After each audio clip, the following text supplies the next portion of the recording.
Hey guys, welcome to a What's Up Wednesday!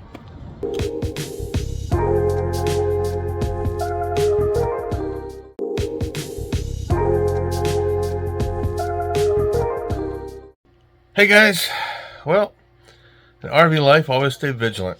I was in the bathroom and I looked down at the bottom of our cabinet and see little water droplets there. So I'm like, well, I guess we need to check that out. See, because there's our cabinet there. So on our macerating toilet. So Tina moved all the stuff out, so I'm gonna get in there and check it out and see where the water's coming from. She said she checked and there was some stuff a little wet, so it's not uncommon for pipes and things to move around when you're moving and leak a little bit. So I gotta make sure we don't have a cracked pipe from the cold we were in before. We did have the antifreeze back here. We were just running water up front, so the antifreeze should have been on the lines back here. We didn't drain it all, so it should help protect us back here, but things can still happen, so we're gonna check it out. Alright guys, so trying to investigate this water here.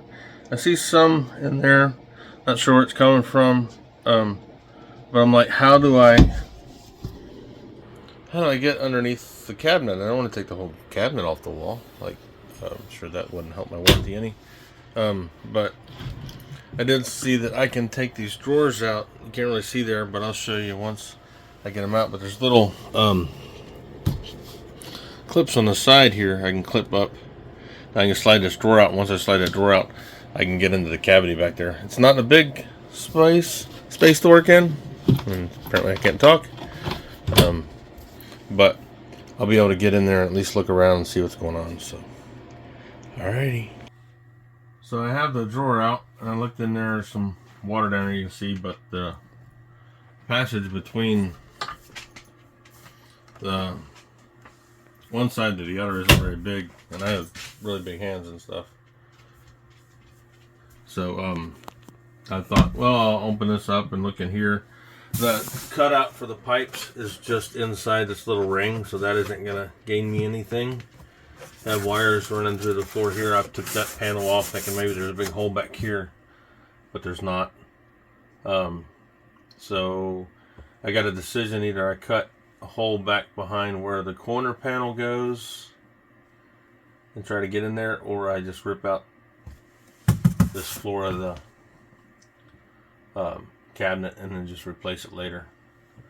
What I'm probably going to do now is cut out a section here inside where my corner panel was, because you wouldn't see that anyways, and then see if I can figure out anything from there. But looking like I might have to rip out this bottom panel so I can access down here, because the water was coming out the very bottom. So I want to make sure I got all the water and I can see clearly what's happening. It vibrates down the road, so it could be drain pipes, could be water lines, but I turned the water off just to make sure we weren't spewing water everywhere. I looked outside, we're not leaking water from the bottom of the RV, so coming up from under the cabinet, it's either gathered there and now it's just puddling and running out, or it's a little more than a drip, but we're not like losing a ton of water out of the bottom of the RV, which is good because we've had those kinds of problems before, and those are not fun at all. I also took the panel off beside the toilet there to see what was there, but there's not a whole lot there. It's got the pipes going through, and there's not a lot of room to get in the cabinet, so I'm gonna mess with that in this cabinet. Yeah, it's the Luan stuff too, but it's not my pipes bounce around much, so I wouldn't mess with that part. But working here, there is a screw back in the back. You can't really see it, but it is back here, and it's screwed into the frame. So you want to take that out before you pry this corner up, or you'll bust up that framing or that panel. So I'll do that here in a minute, but my legs are falling asleep, so I felt like I need to take a short break.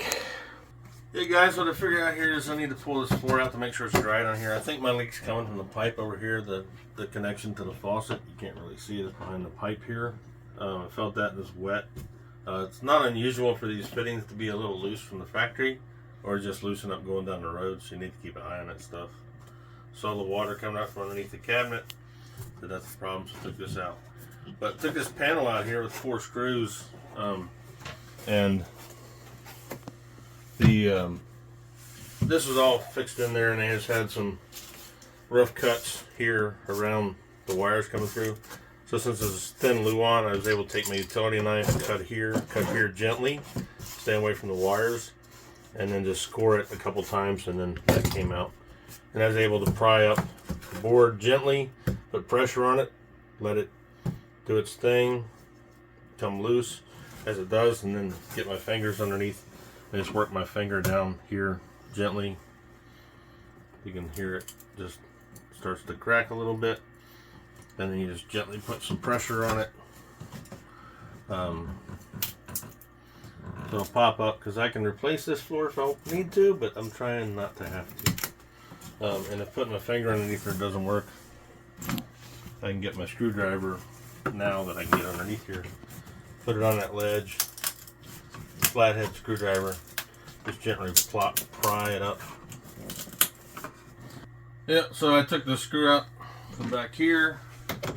In the back there's the screw, so it was into the framing, so if you try to pry that out, you're definitely going to mess something up.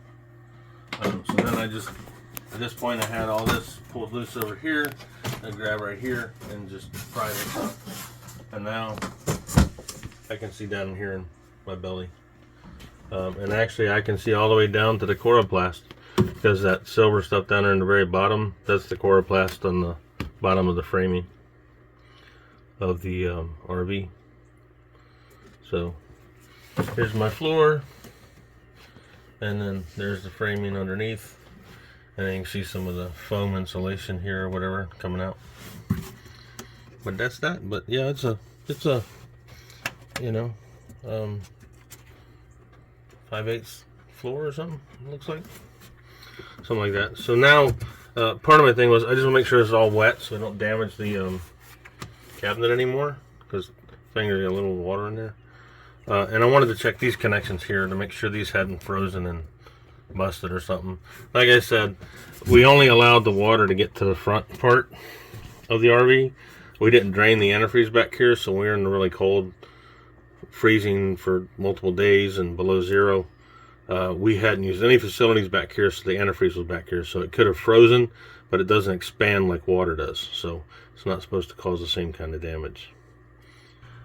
Hey guys, this is what we got. I don't think you'll be able to see it, but there is some water down there, not a whole lot, but I think what happened is you can see it right there on the pipe. I think the fitting on the sink is connectors leaking there, with the pipes going into the faucet, which is fairly normal, or happens frequently. I think the water's running down that drain pipe and then over to that bottom seam and then dripping onto that plywood and stuff, or particle board and Luan, and then just coming around the edges of it. But you can see right there, see the reflection? I mean, you can see it or not, there's water definitely right there. So we're gonna get that dried up and then check this. We're gonna get some heat going and try to make sure everything's dried out. We're gonna tighten up that fitting and we'll check it later. Alright, so I got the water back on. I dried all my connectors off. I ran the water through, made sure hot water came through hot water side to be significantly hot, because expansion and contraction stuff. I want to make sure that that's not leaking. Ran my fingers around any connection fitting. I was filming the floor, I don't know why. Any connection fitting here. Looking at my fingers, see if I see any water.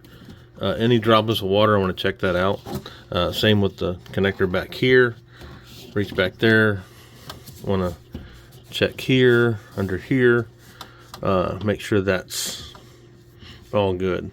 Now be careful when you're tightening these. Don't over tighten them. If you over tighten them, chances are you'll come up with a leak right here, right in there somewhere. And you want to keep an eye on that, because if that happens, then you'll have to cut this and replace that connector. Not this side, but the plastic side here. Okay guys, I got both drawers out now, so I can see down there. The nice thing is too, you can see some of the workmanship. They do a great job. On the bottom of the drawers, they had plywood on there to give the drawers extra support on the bottom. But important thing now is I can check these pipes from a different angle. I can look and I can see better if there's any leaks up there on the bottom of the sink. I couldn't do that before, but now I should be able to reach my hands in from both directions and get better connection on here. If I wanted to, I could take the door off, but I hate taking doors off and then readjusting them. I mean, I almost hate that as much as wallpaper. But anyways, alrighty, I'm gonna tighten it up. I already tightened the hot water side up, but you can see right there. Do you see it? Right there, right there, right there's a water droplet. So yeah, I think that's where my leak comes from. Hopefully not these, but if it is, I have Quest connectors and all that stuff. I just don't want to get into all that. But so you may wonder, how are you drying out your cabinet? This is what I got. Got little one of those adjustable round table seat things adjusted to the right height. Got my electric heater on there. Put some Velcro on to hold the floor of the cabinet up, and that way it should give me some heat going in there, some air circulation, and dry everything out, because I want to make sure it's good and dry before we close this all back up. So anywho, that's what we're doing now, and I'm gonna do some work and come back and check this later. So alright, if you like our content, please like, comment, subscribe, and you know, share with a buddy. So we'll talk to you later. Bye.